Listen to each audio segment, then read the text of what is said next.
মাঝে মাঝে আমি উদাহরণ দেই, গভীর মনোযোগে খেয়াল করেন। আপনাদের এই এলাকায় একটা ছেলে পেপারের মধ্যে বিজ্ঞাপন দেখে যে সেনাবাহিনীর সেকেন্ড লেফটেন্যান্টের লোক নিবে, কমিশন র্যাঙ্কে লোক নিয়োগ দিবে। এখন যেই না কমিশন র্যাঙ্কে লোক নিবে, সাথে সাথে দেখে কি কি কোয়ালিফিকেশান। 1 নম্বর কোয়ালিফিকেশান হচ্ছে ওই ব্যক্তিকে 5 ফিট 6 ইঞ্চি লম্বা হওয়া লাগবে। 2 নম্বর তার যোগ্যতা, এসএসসি এবং এইচএসসিতে কমসে কম সেকেন্ড ডিভিশন পাওয়া লাগবে। 3 নম্বর তার কোয়ালিটি, থানার থেকে তার ক্লিয়ারেন্স লাগবে, ফৌজদারি কোনো মামলার মধ্যে তার নাম নাই। আর 4 নম্বর তার যোগ্যতা হচ্ছে কমসে কম ওই মানুষটাকে শারীরিকভাবে ফিট হতে হবে। ওই ছেলে যেই না কাগজ পেয়ে গেছে, পাওয়ার পরে দেখে বাপরে বাপ, বলছে এই জায়গাতে উভয়টাতে সেকেন্ড ডিভিশন, আমার উভয়টাতে তো গোল্ডেন প্লাস। সাথে সাথে এরপরে বলছে যে 2 নম্বরে কি, 2 নম্বরে তার জন্য যোগ্যতা চাইছে 5 ফিট 6 ইঞ্চি লম্বা হওয়া লাগবে। এই বেটা 6 ফিট, থানা ক্লিয়ারেন্স তার বাপ দাদার জন্মে, কারো থানায় তার নামে বিচার নাই। আর শারীরিকভাবে দেখতে শুনতে এত সুন্দর। ওই ছেলে আবেদন জমা দিয়ে দিছে, ধরেন সাভার ক্যান্টনমেন্টে তাকে ডাক দিছে, অমুক তারিখে তোমার কাগজপত্র নিয়ে হাজির হবা। ওই ছেলে ওই তারিখে কাগজপত্র নিয়ে হাজির হয়ে গেছে। হাজির হওয়ার পরে এখন যেই লোক তার পরীক্ষা করবে, প্রথমে বলছে তোমার সার্টিফিকেট দেখাও। সার্টিফিকেট দেখে বাপরে বাপ, চাইছিলাম সেকেন্ড ডিভিশন, এই বেটা 2টাতেই ফার্স্ট ডিভিশন। সার্টিফিকেট ওকে, এবার থানার ক্লিয়ারেন্স দেখাও। থানার কাগজ যেই না চাইছে, থানাতে দেখে থানা তাকে বলছে বাপ দাদার জন্মে তার কোনো ফৌজদারি মামলা নাই, ক্লিয়ার। এবার বলছে বেটা যা, যাওয়ার পরে হাইট মাপ দে। ও যেই না হাইট মাপতে গেছে, ওই বরাবর একটা দড়ি দেওয়া আছে 5 ফিট 6 ইঞ্চি, কিন্তু এই বেটা তো 6 ফিট লম্বা। ওর নাক বরাবর বাইতে গেছে, বলছে ব্যাক কোলে এত লম্বা, নিচ দিয়ে যা।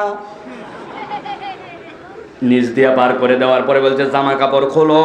যেই না জামা কাপড় খোলাইছে, জামা কাপড় খোলানোর পরে এবার বলছে সামনে দিকে হাত 2টা সোজা করো। যেই না বলছে সামনে দিকে হাত 2টা সোজা করো, হাত 2টা সোজা করছে, ডান হাতটা টনটনা সোজা, কিন্তু বাম হাতের 4টা আঙ্গুল অল্প একটুখানি বাঁকা।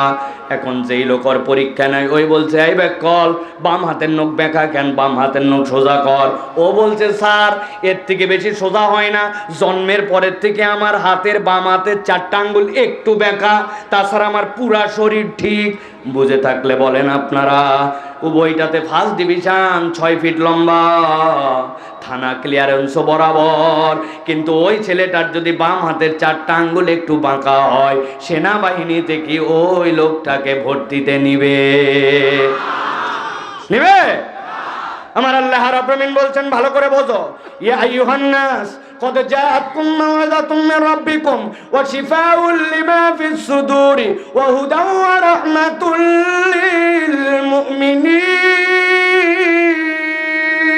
للمؤمنين।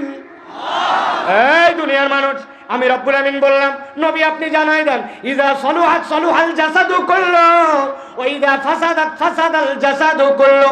তুমি দেখতে যেমনই হও না কেন, তোমার অন্তর যদি ঠিক না হয়, আল্লাহর কাছে তোমার কোনো দাম নাই।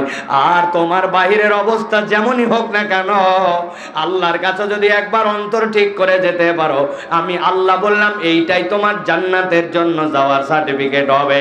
আর জান্নাতে যাওয়ার এই সার্টিফিকেট অর্জন করার জন্য আল্লাহ বলছেন কোরআন ছাড়া আর কোনো বিকল্প নাই।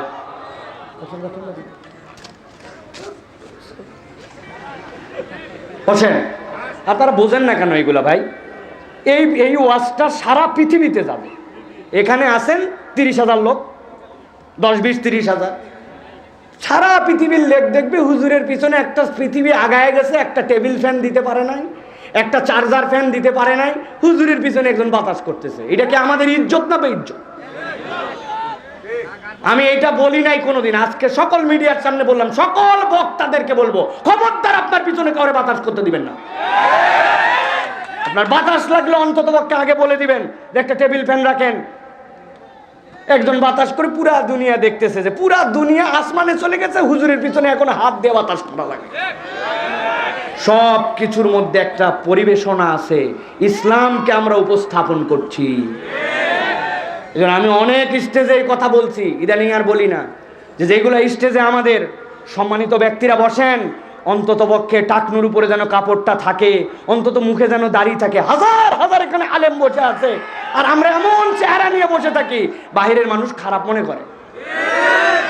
চ্যাংরা প্যাংরা যেগুলো লিডার, এগুলো না হয় বাদ দিলে হয়, কিন্তু যেগুলো মুরব্বী হয়ে গেছেন, কবে দাড়ি রাখবে না? রাগ করেন না, রাগ করেন না, কথা বলে ঠিক ঠিক করেন না, চুপ করেন, চুপ করেন।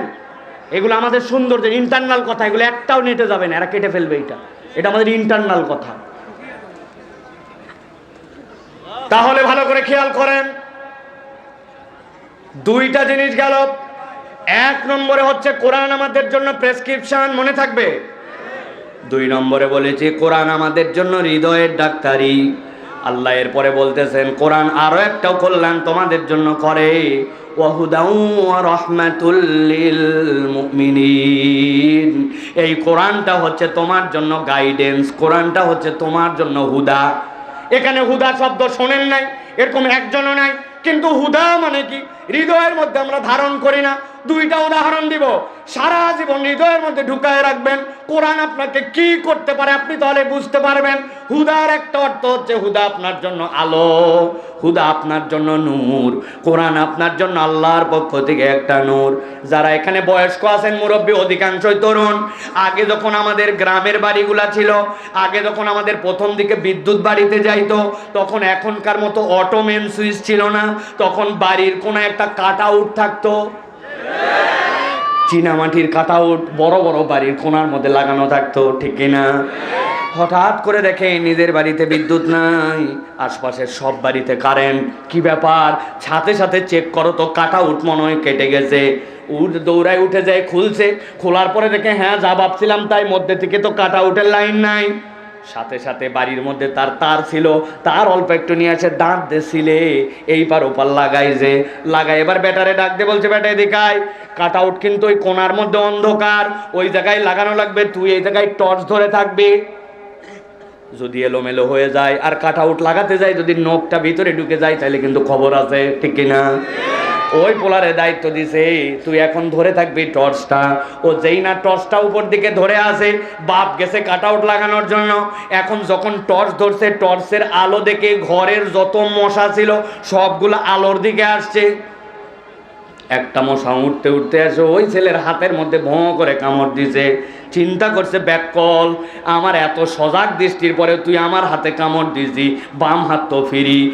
এক চোট নিয়ে ঢাস করে দিছে বাড়ি, মশা মরে গেছে কিন্তু লাইট গেছে নড়ে। বাপ গেছে কাট আউট লাগাতে, বাপ তো চিল্লায় উঠছে, হ্যাঁ ব্যাককল, তোকে বলছি টর্চ ধরে রাখতে সোজা, আর তুই নড়াস কেন? কয় আব্বা মশা।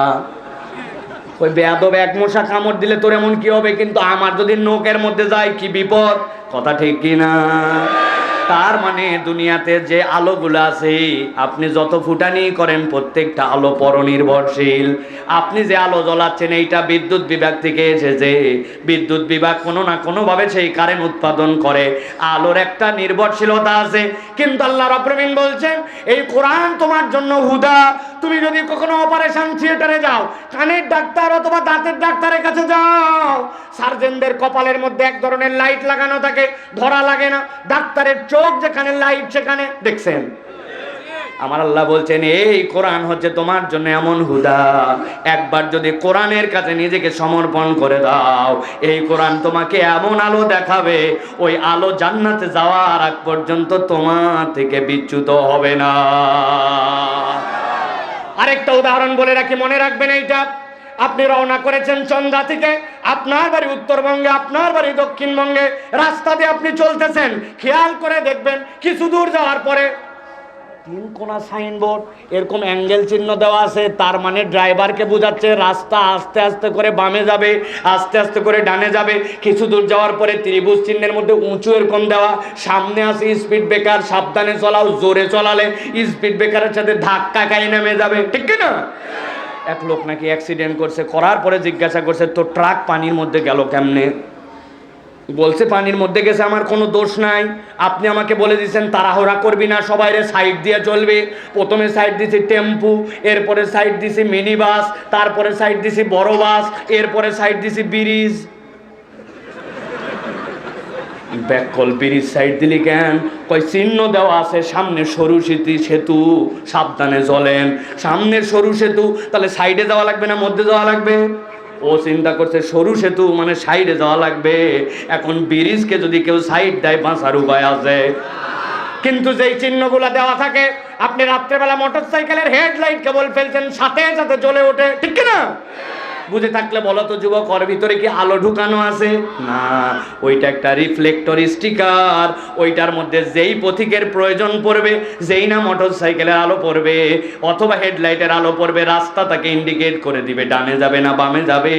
আল্লাহ বলছেন, বান্দা একবার বুঝ কর, এই কোরআন তোর জন্য হুদা।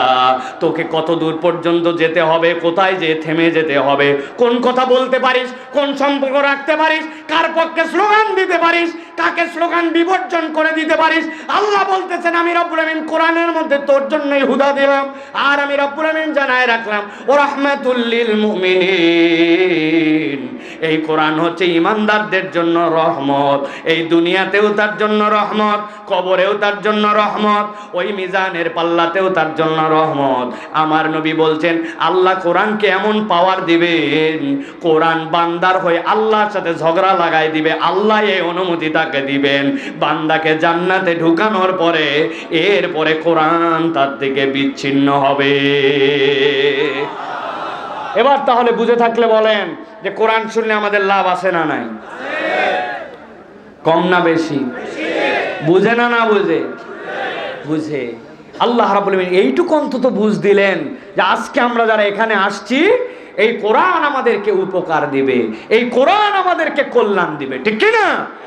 প্রিয় ভাইরা, আমি চাইলে যে আপনাদের কোরআন আপনাকে কি বেনিফিট দিবে এইটার উপরে আমি কমসে কম 1-1.5 ঘন্টা আলহামদুলিল্লাহ আমার প্রস্তুতি আছে, আমি আপনাদের কাছে বলতে পারি। কিন্তু আজকে এই দীর্ঘ সময় এই কথা আমরা বলবো না। আমরা ভিন্ন একটা প্রসঙ্গে নির্ধারিত সময়ে আমরা কোরআনুল কারীম থেকে কিছু কথা শুনতে চাই। আল্লাহ রাব্বুল আমিন যেন আমাদেরকে যে কথা শুনলে, যে কথা আমাদের হৃদয়ের মধ্যে আল্লাহর পক্ষ থেকে দিলে আমাদের দুনিয়া আখিরাতে কল্যাণ হয়, এরকম কথা যেন আল্লাহ আমাদেরকে বোঝার বলার তৌফিক দান করেন। রব্বুল আলামিন আমাদেরকে একটা পরিবেশ দিয়েছেন। কিছুদিন আগেও আমাদের মাঝে এরকম পরিবেশ ছিল না, ঠিক কিনা ভাই? আল্লাহ রাব্বুল আমিন আমাদের যে পরিবেশ দিয়েছেন, এই পরিবেশকে আপনার আল্লাহ রাব্বুল আলামিনের পক্ষে, আল্লাহ রাব্বুল আলামিনের কোরআনের পক্ষে আপনাকে কাজে লাগাতে হবে। শুধুমাত্র মাহফিলে আসলাম, রাজনৈতিক সমাবেশের মতো শুধুমাত্র গরম করলাম আর চলে গেলাম, এতে আমাদের দুনিয়া আখিরাতে কোনো বেনিফিট হবে না। এই জন্য প্রিয় ভাইয়েরা, কোরআনুল কারীমের আলোকে আমাদের জীবন গঠন করতে হবে। কোরআন থেকে আমাদের কিছু কথা বাড়িতে নিয়ে যেতে হবে। রাজি আছেন আপনারা? কারা কারা রাজি আছেন? দুই হাত একটু শক্ত করে উঠান, টান টান করে তোলেন একটু। আমার যুবকরা, হাত কি সোজা হয়েছে ভাই? হয় না। আপনি যেরকম ওয়াইফাই এর নেটওয়ার্কের বাইরে থাকলে কানেকশন পাবেন না, ওয়াজ শুনতে পারেন, কিন্তু এইখানে না আসলে আল্লাহ রাব্বুল আলামিনের মাজালিসুজ জিকিরে সরাসরি শরীক হওয়ার এবং আল্লাহর ফেরেশতাদের দোয়া আপনার কপালে জুটবে না। কথা ক্লিয়ার? আর কোনোদিন বুঝানো লাগবে এটা না। কিন্তু প্রিয় ভাইরা, এই কোরআন শুনতে আসলে আমাদের জন্য কিছু লাভ আছে, ঠিক কিনা? কিন্তু আমরা জানি না। আজকে একটু জানার চেষ্টা করি। দেখেন তো আল্লাহ কি বলছেন। আল্লাহ রাব্বুল আমিন বলছেন, ইয়া আইয়ুহান নাস قد جاءتكم موعظة من ربكم وشفاء لما في الصدور।